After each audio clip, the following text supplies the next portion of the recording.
Survivors, this is Rakan, and today I want to do something a little different. I spend a lot of time in DayZ, so every once in a while a game pops up that makes me stop and take a closer look. For me, ORMOD Directive is one of those games. What interests me is when a survival game starts to look like it might be aiming for something deeper. Not just more loot, not just more guns, not just another open map with few mechanics thrown on top.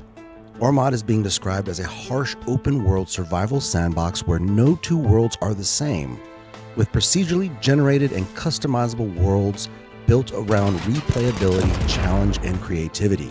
And right away, that alone is enough to get my attention. But the bigger thing that stood out to me is just how many systems this game seems to be trying to bring together.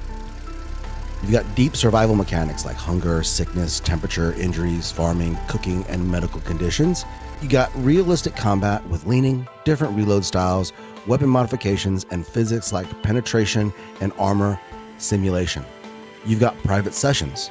You've got 24/7 servers.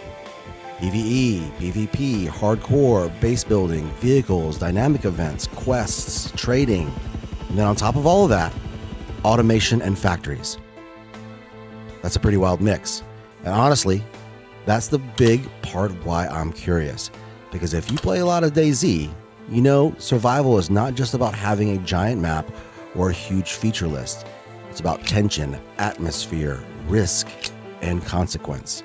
It's about those moments where one bad decision can wreck your whole run, or one unexpected moment turns into a story you remember later. And ORMOD seems like it wants to take that survival pressure and build a much more system-driven sandbox around it. The press release describes a world that continues to evolve even when players are offline, with items that stay where they fall and can be picked up, stolen, repurposed, or discovered later by someone else.